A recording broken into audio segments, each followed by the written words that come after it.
Perkenalkan, nama saya adalah Hanifah Dakia dengan NIM D0023072. Tidak banyak orang yang memikirkan mengenai persendian mereka sampai ada masalah dengan persendian tersebut.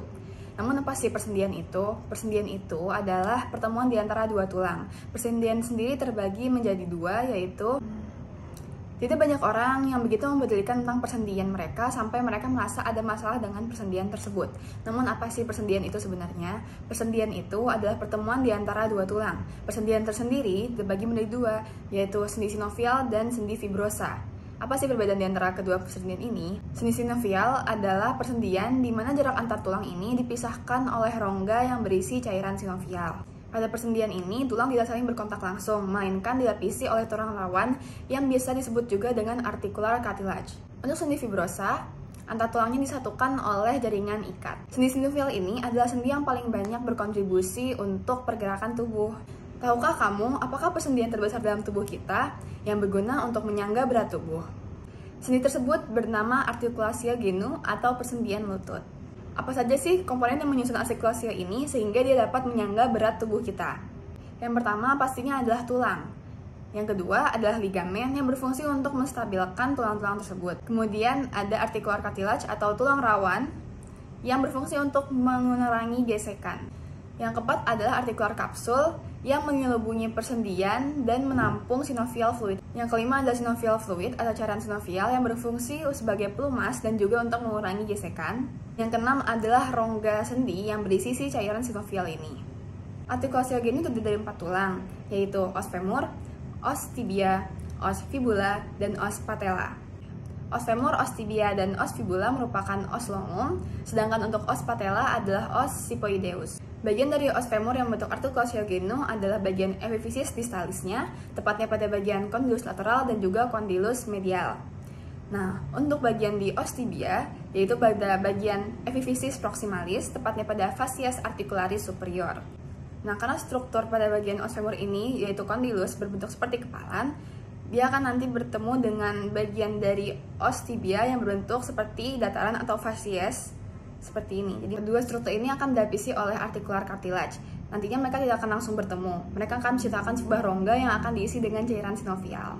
Untuk os fibula, dia akan membentuk artikulasio dengan os tibia di bagian lateralnya, membentuk artikulasio yang bernama tibiofibularis proximalis.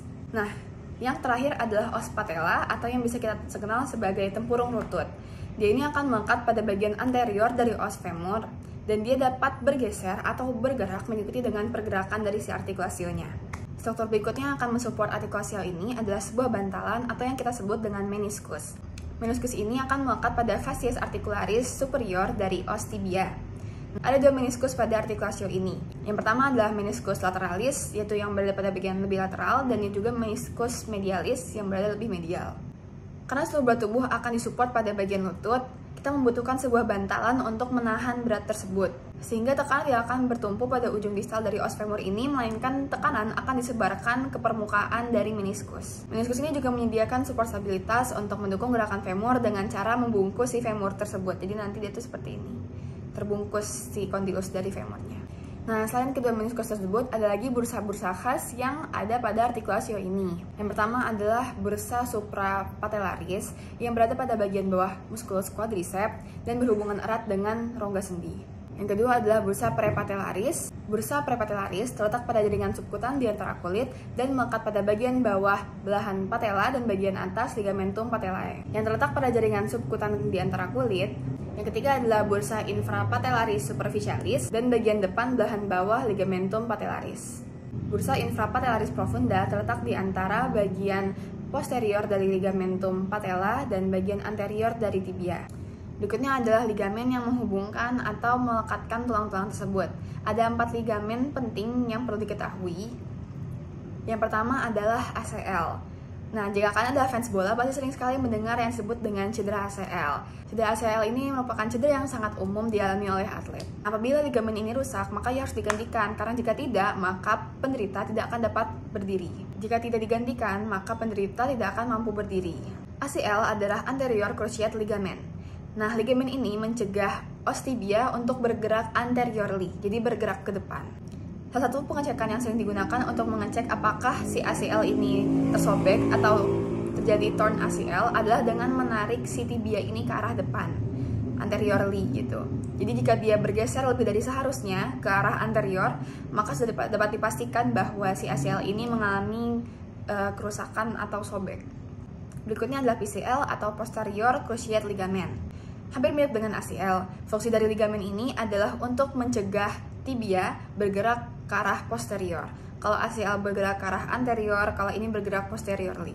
Pengecekan yang dilakukan untuk mengetahui apakah PCL mengalami cedera juga sama dengan anterior, yaitu dengan cara menarik tibia atau nanti bagian krurisnya ini ke arah belakang. Jika dia bergerak lebih dari seharusnya ke arah posterior, maka dapat dipastikan dia mengalami cedera. Dapat diperhatikan bahwa ACL dan PCL ini membentuk struktur yang mirip dengan huruf X. Hal ini membuat penamaannya yaitu cruciate, yang berarti seperti cross atau menyilang.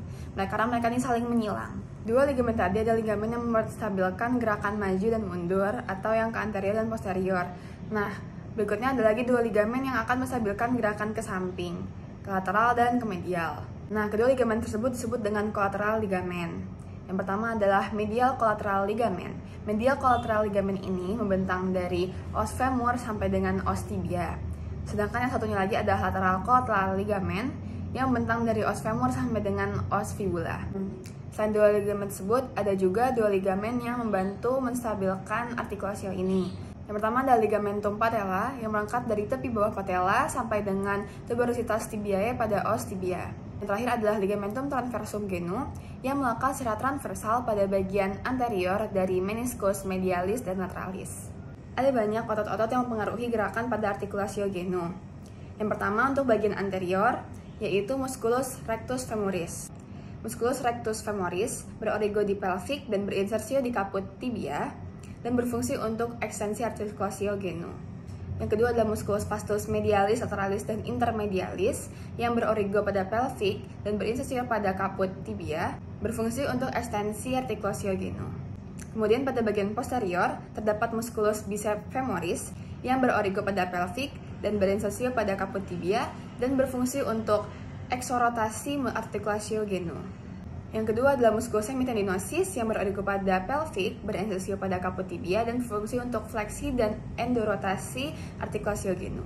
Yang ketiga adalah musculus semimembranosus dengan origo, insersio, dan fungsi yang sama dengan musculus semitendinosus. Yang keempat adalah musculus gastrocnemicus yang berorigo pada kaput femoris dan berinsersio pada posterior calcaneus dengan fungsi gerak yaitu untuk fleksi artikulasio genu. Kemudian kita berlanjut kepada bagian medial yang terdapat musculus sartorius dengan origo pada spina iliaca anterior superior dan insersio pada tuberositas tibia dengan fungsi sebagai fleksi internal dan rotasi dari artikulasio genu.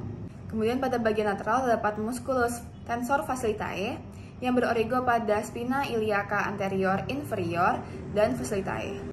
Musculus ini berinsersio pada tractus iliotibialis dengan fungsi untuk fleksi, abduktor, rotasi internal dari pinggul. Artikulasio ini memiliki 4 tendon yaitu quadriceps tendon, patella tendon, hamstring tendon, dan iliotibial band. Fossa popltea merupakan sebuah area di bagian posterior dari lutut. Area ini nantinya akan dilewati oleh arteri vena dan nervus yang datang dari bagian paha menuju ke bagian bawah kaki. Area ini berbentuk seperti diamond atau bola ketupat sehingga dia memiliki 4 otot yang membatasinya. Di bagian superior medial terdapat musculus semimembranosus, sedangkan di bagian superior lateral terdapat musculus biceps femoris. Bagian inferior medial dibatasi oleh sisi medial dari musculus gastrocnemicus, sedangkan untuk bagian inferior lateralnya dibatasi oleh bagian lateral dari musculus gastrocnemicus dan juga musculus plantaris. Nah, kita akan membahas mengenai arteri dan vena yang melewati bangunan ini. Yang pertama adalah arteri poplitea dan vena poplitea. Arteri ini merupakan lanjutan dari arteri femoralis. Arteri poplitea juga nantinya akan bercabang menjadi arteri superior lateralis dan arteri superior medialis. Kemudian ada arteri inferior medialis dan arteri inferior lateralis. Vena poplitea merupakan salah satu dari vena-vena yang akan membawa darah dari seluruh tubuh menuju ke vena cava inferior. Vena cava inferior merupakan vena besar yang membawa darah dari seluruh tubuh bagian bawah menuju ke jantung. Vena ini merupakan persatuan dari vena tibialis anterior dan vena tibialis superior yang nantinya akan bertemu dan melewati bagian medial dari arteri popliteal. Setelah melewati bagian fossa popliteal, dia akan menjadi vena femoralis. Inervasi pada articulatio genu merupakan percabangan dari nervus-nervus yang berada pada otot-otot dari sekitar articulatio genu tersebut. Sehingga articulatio genu ini dipersarafi oleh nervus femoralis, nervus obturatorius, nervus peroneus communis, dan nervus tibialis. Baiklah, sekian yang dapat saya jelaskan mengenai articulatio genu. Terima kasih, semoga ilmu yang saya berikan bermanfaat. Plexus brachialis merupakan persarafan pada bagian ekstremitas superior yang nantinya akan menyediakan fungsi motorik dan sensorik dari ekstremitas superior ini. Plexus brachialis ini terbagi menjadi 5 bagian. Yang pertama yaitu radix, yang kedua adalah truncus, yang ketiga adalah divisi, yang keempat adalah fasciculus, yang terakhir adalah nervus terminalis. Plexus ini terbentang dari cervical 5 sampai dengan thorax 1. Radix anterior dari C5 dan C6 akan membentuk truncus superior, sedangkan radix C7 akan membentuk truncus media, dan terakhir C8 sampai dengan T1 akan membentuk truncus inferior. Ada beberapa syaraf yang keluar dari bagian radix. Yang pertama adalah nervus dorsalis scapula yang keluar dari divisi anterior C5. Yang kedua adalah nervus rhochica longus yang keluar dari divisi anterior C5, 6, dan 7. Kemudian terakhir ada nervus subscaphius yang keluar dari divisi anterior C5 dan 6. Divisi anterior dari truncus media dan posterior akan membentuk fasciculus lateralis, sedangkan divisi posterior dari semua truncus akan membentuk fasciculus posterior. Dan terakhir, divisi anterior dari truncus inferior akan membentuk fasciculus medialis. Nervus-nervus yang keluar dari fasciculus diantaranya adalah nervus pectoralis lateral dan medial, kemudian ada nervus thoraco-dorsalis, kemudian nervus subscapularis superior, dan nervus subscapularis inferior. Pada bagian akhir dari plexus brachialis atau dikenal dengan saraf terminal akan keluar beberapa saraf. Fasciculus posterior akan keluar nervus thoracalis lateralis dan juga nervus musculocutaneus. Nervus musculocutaneus ini nantinya akan menginervasi beberapa otot pada regio brachium. Kemudian ada nervus medianus yang nantinya akan menginervasi sebagian besar lamina superficialis pada bagian ventral dari antebrachium. Di antaranya adalah musculus manator teres, musculus palmaris longus, musculus digitorum superficial, dan carpi radialis. Cabang dari nervus medianus ini yaitu nervus interosseus akan menginervasi lamina profunda dari bagian ventral antebrachium, yaitu musculus flexor pollicis longus dan musculus pronator quadratus. Sedangkan pada fasciculus medialis terdapat nervus thoracalis medialis, nervus cutaneus brachii medialis, nervus cutaneo antebrachii medialis, dan nervus ulnaris. Nervus ulnaris ini nantinya akan menginervasi nervus flexor carpi ulnaris dan nervus flexor digitorum profundus.